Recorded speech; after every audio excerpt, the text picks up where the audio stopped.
Hello everyone, and welcome back to the homestead. It's a very windy day. I don't know how much you're going to be able to hear of what we're doing.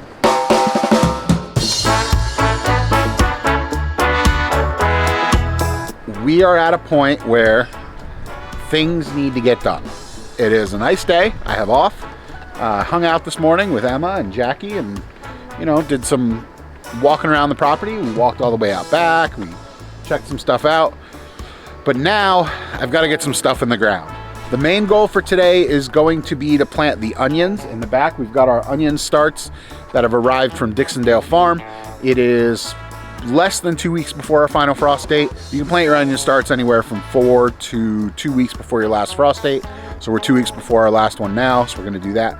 I've got my onion starts soaking, but first I'm gonna plant that peach tree that you see behind me because that little guy has been hanging on in the bag as a bare root stock. I'm gonna grab my fertilizer, I'm gonna grab a shovel, we're gonna walk down and we're gonna plant that peach tree in its final spot.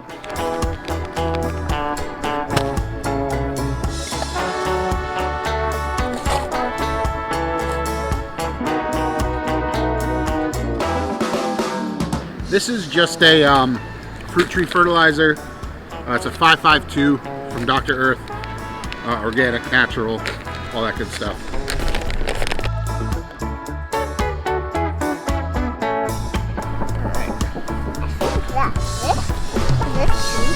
Show the dirty hands.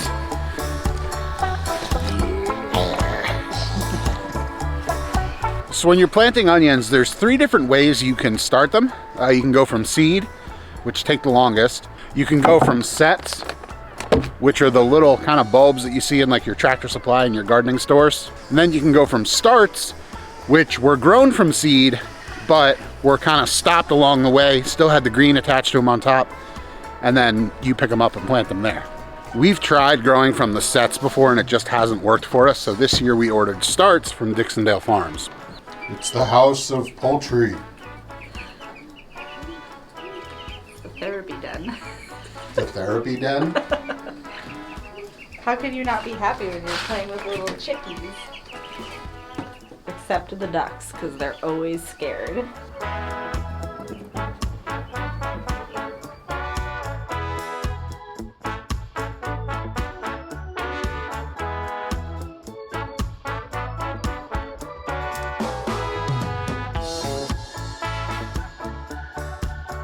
It's been about an hour that the onion starts have been soaking.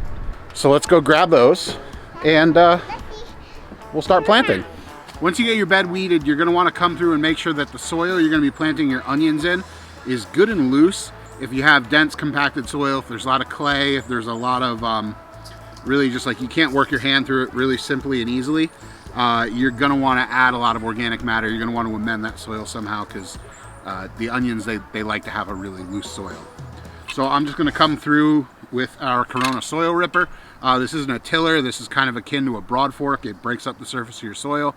And this is more, our soil here is pretty loose, but this is more just kind of a precautionary measure for us to make sure we're good. Once you get your ground broken up, next thing you're gonna wanna do is you're gonna wanna put your fertilizer in. There's a couple different ways you can do this. You can put in a furrow about 4 inches deep, about 6 inches from where your onion rows are gonna go, and you can put your fertilizer in there. Or you can do what I'm going to do, which is basically rake fertilizer into just the top of your soil. For onions, you want a fertilizer with more phosphorus than nitrogen and whatever the last number is. I always forget it. I'll put it on the screen here. But that middle number is your phosphorus. Your first number is your nitrogen. So here we're using a 463 from Dr. Earth. This is just their organic and natural tomato and vegetable fertilizer. Pretty straightforward. I'm gonna sprinkle it on the surface with my hands, and then I'm just gonna rake it in. Once you've got everything raked flat, it's time for lovely wife to bring over the onion starts. All right, we're gonna get putting them in. So you're gonna go in holes. The holes are gonna be 2 inches apart because we're gonna plant these or pull them for green onions later on. You wanna put a hole in that's deep enough so the roots aren't cramped in the bottom, but you wanna leave the top of the onion sticking out like that. So like barely an inch deep.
When you're planting onions, you can either go 4 inches apart or 2 inches apart. If you go 4 inches apart, you're gonna let them grow all the way out. I got an itchy ear. If you put them 4 inches apart, you're gonna let them grow all the way out. If you put them 2 inches apart, you're gonna wanna come back through later, about somewhere in midway, and you're gonna wanna actually harvest those smaller ones, and you can use them as green onions, you can use them as scallions, you can really use them for whatever you want. You just wanna make sure that before your onions go to the bulbing phase later on in their lifespan, you wanna have them thinned out so that they have room to kind of form those nice round bulbs. On these, we're gonna come through and we're gonna make a fertilizer tea and treat them probably once a month with that. Onions need a lot of nutrients over their lifespan, and even though our soils are pretty good here in these raised beds, we wanna give them as much as they need, because more well-developed onions are gonna store better. And really, that's one of our biggest things with growing these onions, is it's food we can put in our basement, we can store, and we can have all winter. You wanna remember that onions are relatively shallow rooted plants, and you really wanna give them room to bulb. They're not gonna do a ton of work to push out the soil around them. So in addition to having really loose soil, you wanna have them up near the surface so that they don't have to work too hard to push out that soil and really form a nice bulb. In the next couple days, we're gonna be doing a ton of work out here in the garden. We've got our cauliflower, broccoli. What else do we have inside? Cauliflower, broccoli. Spinach. Something else. Maybe did you get 2 of something? Oh, cabbage. Cabbage. So we've got broccoli, cauliflower, spinach, and cabbage started inside. We've got some Thai basil, which we'll definitely wait to put out later. So we've got all of those cold weather crops that are gonna have to go out here. And then we've also got all those potatoes. Lots of potatoes. Yeah, we gotta figure out, we've got 2 full bags of seed potatoes. This year we're doing Kennebec and Adirondack Blue, both varieties that keep relatively well and are suited to our climate up here in New England. I'll put a link in the description down below to Dixondale Farms where you can order your own onions. They came highly recommended from Chris over at Rockinate Farm.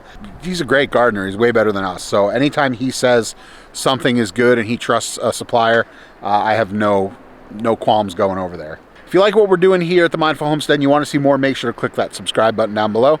Otherwise, we thank you for watching and have a great day. Bye.